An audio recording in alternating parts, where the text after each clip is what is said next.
Čítanie z Daniela proroka. V tých dňoch v Babylone býval istý muž menom Joakim. Vzal si za manželku Hilkiášovu dceru Zuzanu, ktorá bola veľmi pekná a bohobojná. Keďže totiž jej rodičia boli spravodliví, vychovávali svoju dceru podľa Mojžišovho zákona. Joakim však bol veľmi bohatý a v susedstve domu mal ovocnú záhradu. K nemu sa schádzali Židia, pretože bol vážnejší než ostatní. V tom roku ustanovili z ľudu za sudcov dvoch starcov, o ktorých povedal Pán, že z Babylonu vyšla neprávosť od starcov sudcov, ktorí zdanlivo spravovali ľud. Títo sa zdržiavali v Joakimovom dome a všetci, ktorí mali spory, prichádzali k nim. Keď potom ľud cez poludnie odchádzal, pošla Zuzana prechádzať sa do záhrady svojho muža. Starci ho každý deň vydali vchádzať a prechádzať sa i zahorali k nej žiadostivosťou. A rozvrátili si mysel, odvrátili si oči, že nevideli nebo ani si nepripomenuli spravodlivé rozsudky. A keď striedli na príhodný deň, vošla raz, ako včera i predvčerom, len s dvoma slúžkami a chcela sa v záhrade kúpať. Bola totiž horúčosť. A nebolo tam nikoho, okrem dvoch starcov, ktorí sa schovali a pozorovali. I povedala slúžkam: doneste mi olej a masti, ale dvere zatvorte, pokúpem sa. Keď slúžky odišli, dvaja starci vstali, pribehli k nej a vraveli: pozri, dvere záhrady sú zatvorené, nik nás nevidí a my sme žiadostili po tebe, nuž pristaň a oddaj sa nám. Ak by si nechcela, budeme proti tebe svedčiť, že bol s tebou akýsi mladík a preto si poslala slúžky preč. Zuzana zakvírila a povedala: z každej strany ma zviera úzkosť. Veď ak to urobím, bude mi to smrťou, ak však neurobím, neuniknem vašim rukám. Ale je pre mňa lepšie bez činu upadnúť do vašich rúk, než zrešiť pred Pánovou tvárou. V tom Zuzana sa volala veľkým hlasom, ale zvolali proti nej aj starci. A jeden bežal po dverám záhrady a otvoril.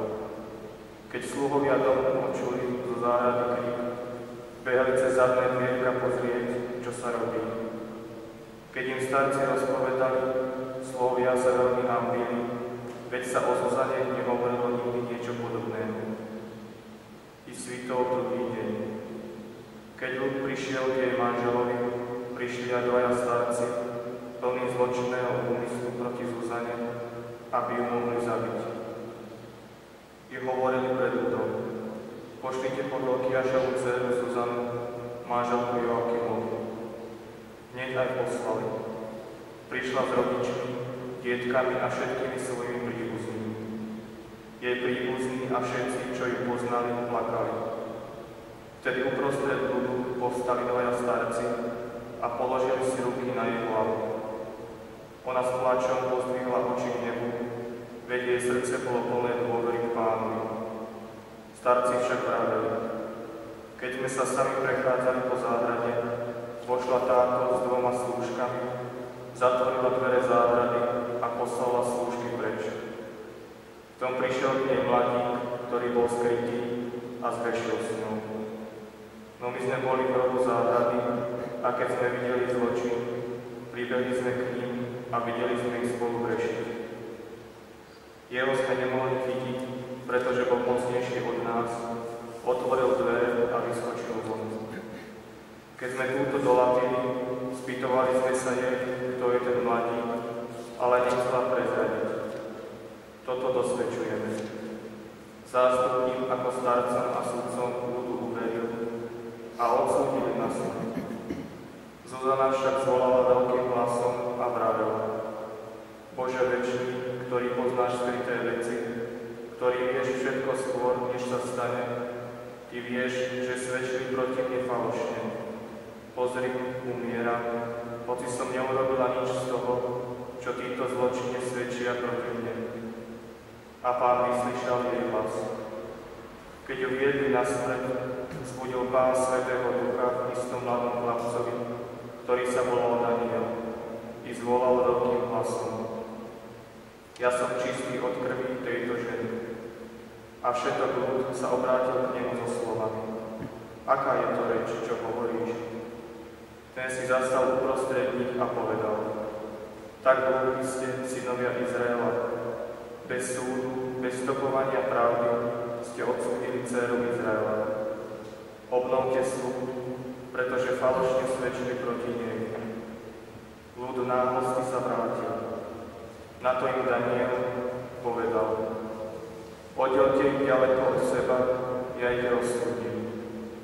Keď ich teda od seba oddelili, zavolal jedného z nich a povedal: Tí, čo si zostarali zločinných dňov, teraz došli tvoje hriechy, ktoré si predtým popáchal, keď si vynášal nespravodlivé rozsudky, utláčal nevinných a prepúšťal vinných, hoci Pán povedal: Nevinného a spravodlivého nezabiješ.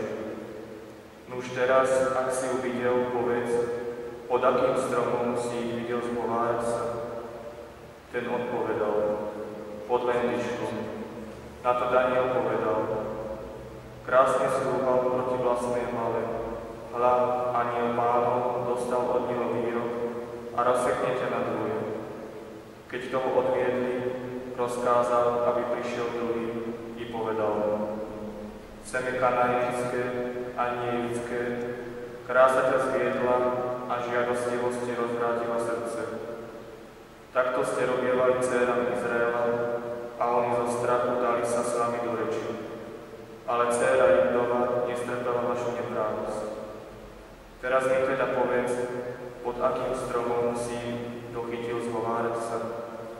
Ten povedal: Pod dubom. Daniel však im odpovedal: Krásne slúhal aj ty proti vlastnej hlave. Anjel Pána totiž čaká s mečom, aby ťa preťal na poli a usmrtil vás. Na to celý zástup zvolal veľkým hlasom a dobrorečili Pánovi, ktorý zachráni tých, ktorí dúfajú v Neho. I pozdvihli sa proti dvom starcom, lebo im Daniel z vlastných úst usvedčil, že vydali falošné svedectvo a naložili s nimi, ako oni nakladali zločine so svojím blížnym, a usmrtili ich a nevinná krv sa v tej deň zachránila. Oh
Počuli sme veľmi krásne čítanie tejto svätej omši, trocha dlhé, ale veľmi mierohodné.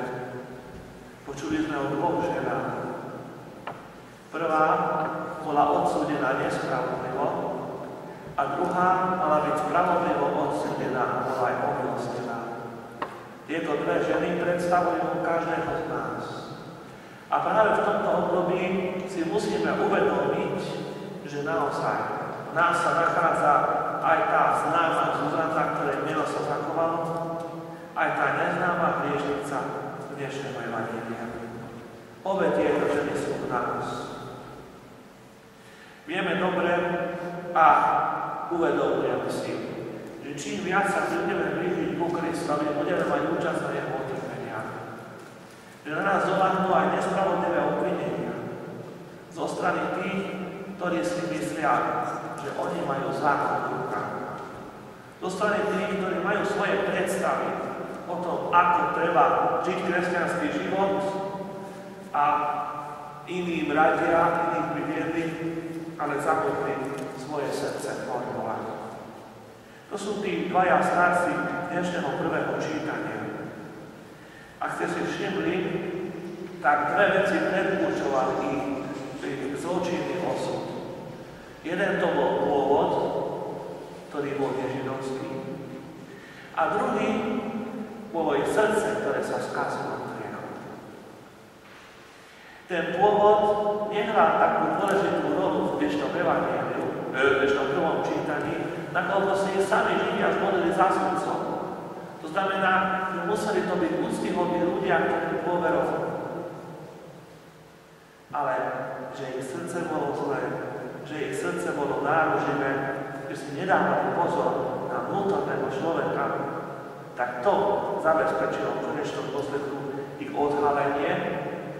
A keď sme si všimli toto čítanie, ktoré zaznelo, tak bolo tam veľa krásnych kontrastov, ktoré práve chceli vyjadriť tým svetopisencom tú drámu tejto udalosti. Na jednej strane sú to úctyhodní starci a na druhej strane je to krásna Zuzana. Starci, ktorí sú hnusní vo svojom griechu a v pretvárke, a na druhej strane Zuzana, ktorá by bola schopná prijať aj smrť pre Pánov zákon. Lebo začínalo čítanie tým, že bola vychovaná v Mojžišovom zákone a vychovaná úctyhodného otca, ktorý do neho vštiepil úctu k zákonu nielen vtedy, keď je to oceňované spoločensky, ale aj vtedy, keď je to zrejme jedným Pánovi. Ona vedela, že neutečie vás odvážne v vašich rúk, hovorila, ale predsa sa držala z Božieho zákona. Toto je krásne v tomto príbehu a nakoniec samozrejme na druhej strane je krásny Daniel, ktorý má vnútornú múdrosť, hodnú starca, ako to bolo povedané, a nakoniec vlastne krásne rozsúdil túto udalosť. Áno, drahí moji, Pán naozaj podrží tých, ktorí sa držia jeho, ktorí za každú cenu nechcú sa nechať zvádzať pokušenie.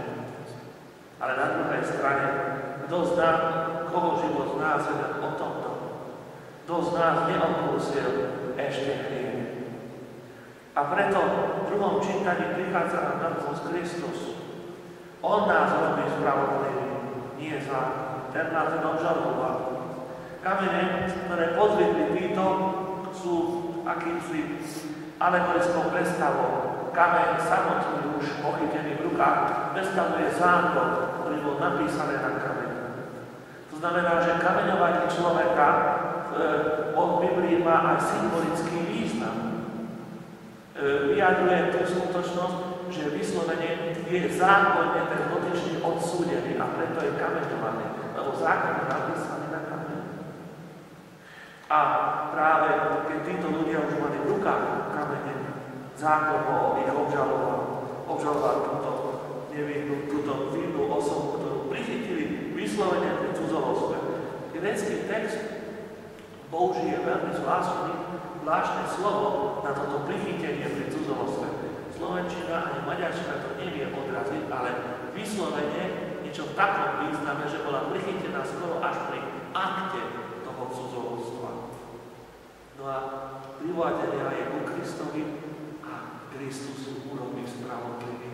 Jeho prítomnosť odhodí sa kamene vtedy, keď aj ostatní zistia o sebe, že sú hriešni. Hovorí sa v tradícii, že Kristus na zem písal, keď písal tam do toho piesku, tak pravdepodobne písal hriechy tých, tak tam stáli okolo a títo spoznali, že tento človek vidí do nášho srdca.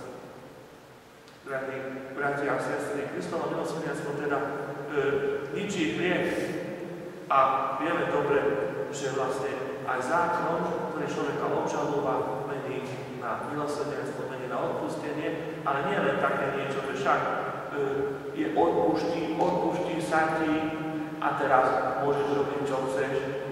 Ale naopak, to odpustenie prichádza z hĺbky, zvnútra človeka.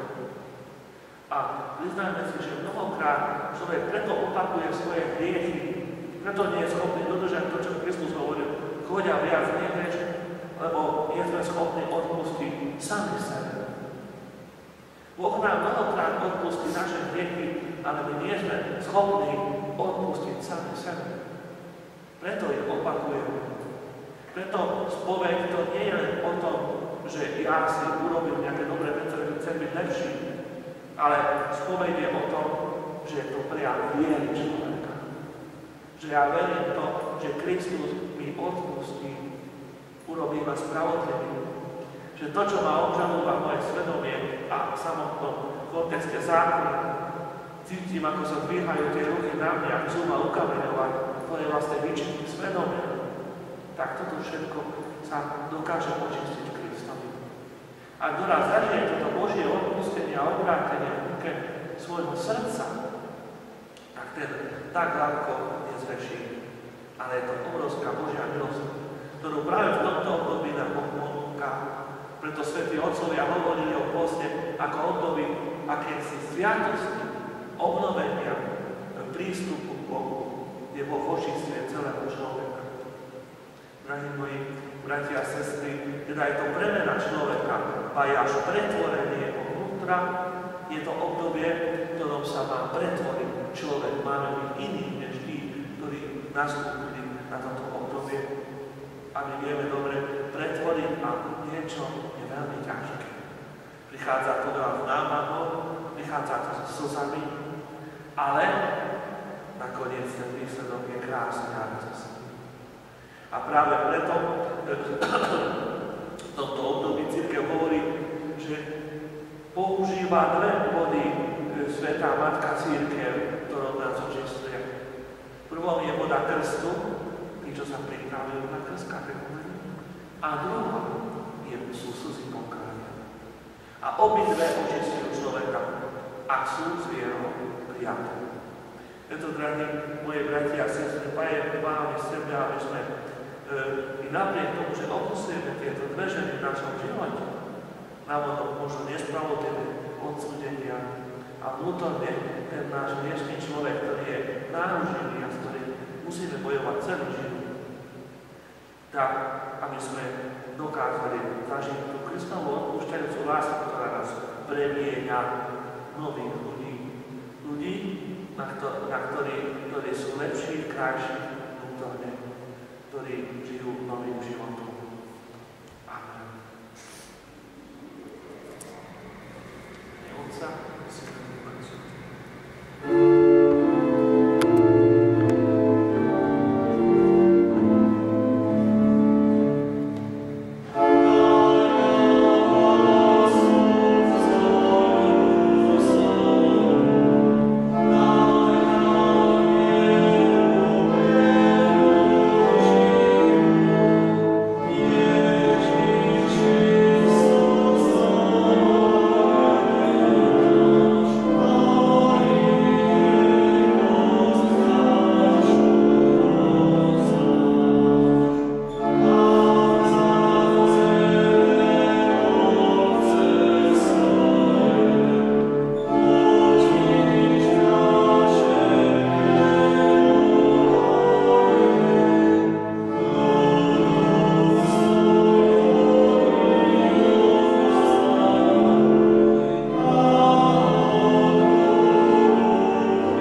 Thank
Per omnia